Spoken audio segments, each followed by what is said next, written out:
जय श्री राधे।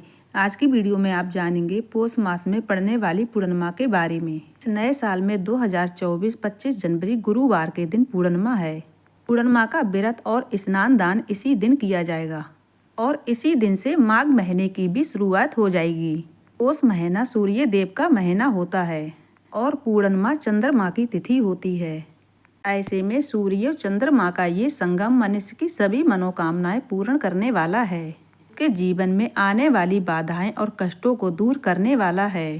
मान्यता है पूर्णिमा तिथि के दिन महालक्ष्मी पृथ्वी पर भ्रमण करती हैं और अपने भक्तों को सुख समृद्धि और धन का आशीर्वाद देती हैं। इसीलिए इस दिन घर में श्री लक्ष्मी जी, श्री विष्णु जी और भगवान शिव की पूजा करने से शुभ फल प्रदान देने वाला है। इसी दिन श्री सत्यनारायण भगवान का व्रत भी रखा जाता है और श्री सत्यनारायण भगवान की कृपा से भक्तों के सभी मनोरथ भी पूर्ण होते हैं। घर में सुख समृद्धि भी आती है और इस बार की पूर्णिमा के दिन बहुत ही शुभ योग बन रहे हैं, जिनमें पुनर्वसु योग सुबह 8:16 तक होगा और उसके बाद में पुष्य योग प्रारंभ हो जाएगा। गुरुवार के दिन जब पुष्य योग बनता है तब उसे गुरु पुष्य योग कहते हैं और ये बहुत ही शुभ मुहूर्त होता है। पुष्य योग में ये भी कहा जाता है अगर कोई व्यक्ति अपने शुभ कार्य में सफलता पाना चाहता हो तो इस दिन अपने इष्ट भगवान से इच्छा पूर्ति के लिए पूजा करके प्रार्थना अवश्य करनी चाहिए।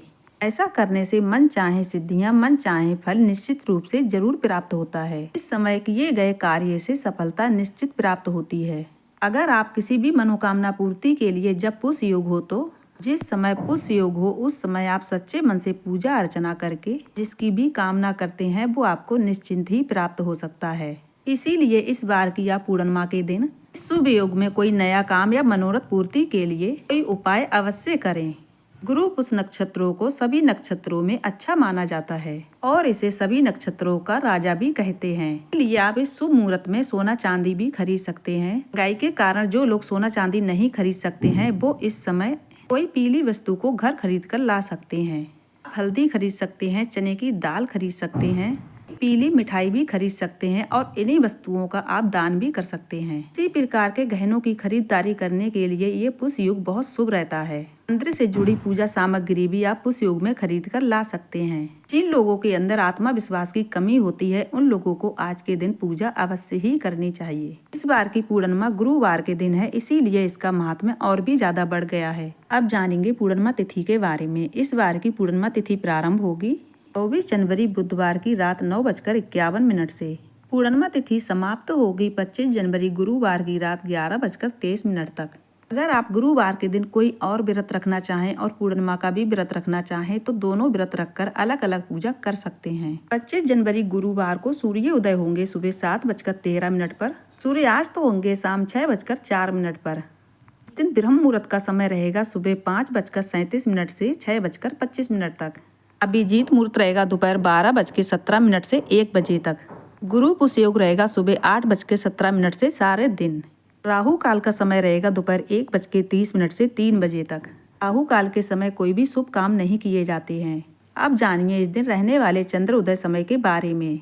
25 जनवरी गुरुवार के दिन चंद्र उदय होगा शाम 5:48 पर।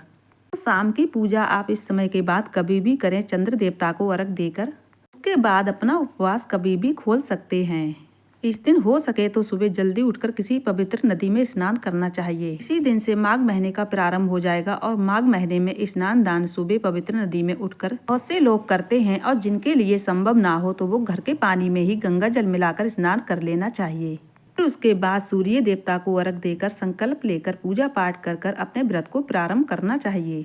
दिन में अपनी सामर्थ्य अनुसार प्रसन्न मन से कुछ न कुछ दान अवश्य देना चाहिए। दिन भर पवित्र मन से अपने व्रत को रखें। शाम को पूजा पाठ करके सूर्य देवता को अर्घ देने के बाद आप अपने व्रत को खोल सकते हैं। इस दिन श्री सत्यनारायण भगवान की कथा को पढ़ना या सुनना चाहिए। इस दिन चंद्रमा की पूजा करने से कुंडली में चंद्र दोष दूर होते हैं और चंद्रमा की स्थिति मजबूत होती है।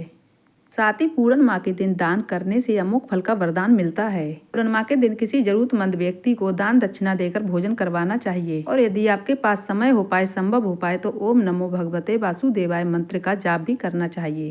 तो आज की वीडियो मेरी पूर्णिमा से जुड़ी यहीं तक थी। उम्मीद करती हूँ कि आज की वीडियो आपको पसंद आई हो तो वीडियो को लाइक करके चैनल को सब्सक्राइब जरूर कर दीजिए और कमेंट बॉक्स में भी जय श्री हरि विष्णु जरूर लिखिए। जय श्री राधे।